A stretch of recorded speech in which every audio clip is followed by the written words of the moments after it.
Washington is rewriting the rules of money right now, and most people haven't noticed yet. Not slowly, not quietly, rapidly.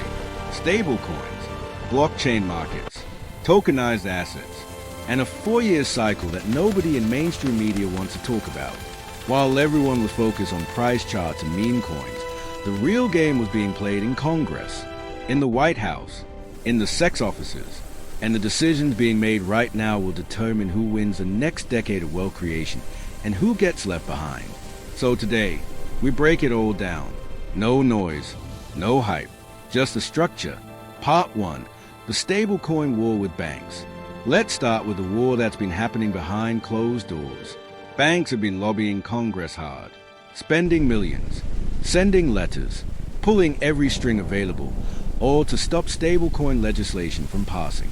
Their argument, stablecoins would destroy their lending business, pull deposits away, collapse the traditional banking model as we know it. Sounds serious, right? So the White House actually studied it. They ran the numbers. They looked at the real economic impact. The result? Banks would lose just 0.02% of their total lending capacity. Not 20%, not 2%, 0.02%. That is not a threat to the banking system. That is a rounding error on a spreadsheet. The message from Washington was direct. Stop the drama, stop the lobbying, and pass the law. And that tells you something important about where the power is shifting.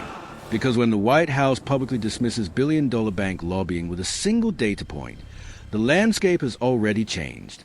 Part 2, what the FDIC actually said. Now let's talk about what the legislation actually contains, because the details matter more than the headlines. 2 bills are moving forward right now, the Clarity Act and the Genius Act. Here is what they establish. Stablecoins must be backed one-to-one. Every dollar of stablecoin must have a real dollar, or equivalent, sitting behind it. No fractional reserves, no creative accounting. AML and KYC rules apply. Anti-money laundering. Know your customer. The same compliance framework that governs traditional finance now covers stablecoins. This is not deregulation. This is regulated legitimacy. Oversight is real. Issuers will be monitored, audited, held accountable. This sounds reassuring. And in many ways, it is. But here is the part that almost nobody is highlighting right now.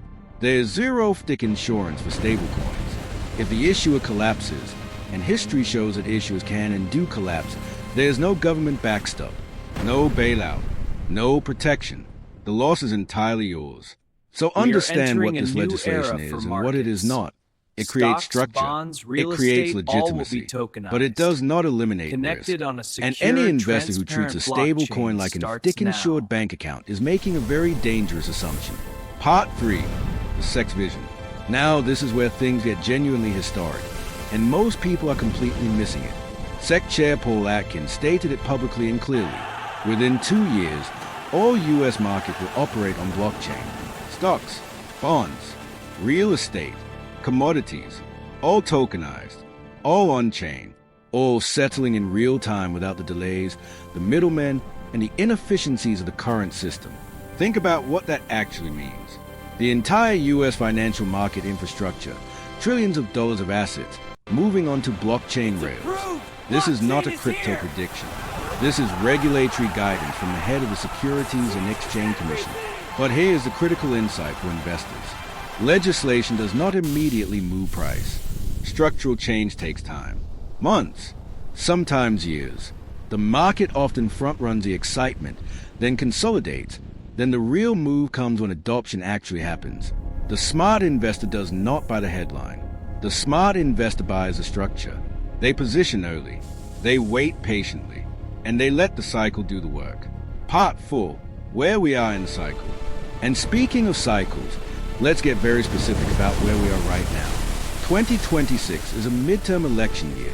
Historically, without exception, midterm election years are the worst performing period for both crypto and traditional markets. Data shows Political striking uncertainty, similarities. policy gridlock, Delinquency rates and institutional affordability hesitation. are also aligned. This pattern has This repeated cyclical across every pattern cycle. warrants close And monitoring. 2026 shows every sign of following the same path.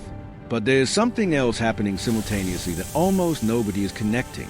The 18-year real estate cycle peaks in 2026. The same way it peaked in 2008.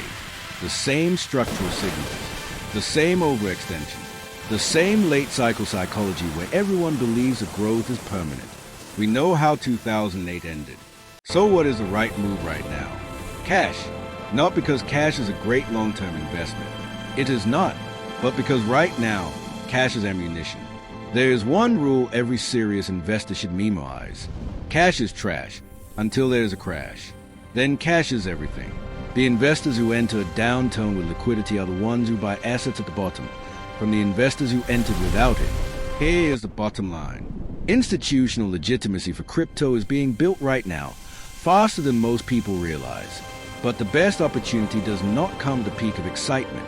It comes when the cycle turns, when fear replaces greed, when liquidity is scarce, and the patient investor has both. The White House defended crypto. The SEC set a 2-year timeline. The legislation is moving. The structure is being built. Now the question is, are you building your position to take advantage of it? If this breakdown gave you clarity, subscribe, because this is the kind of analysis we bring every week.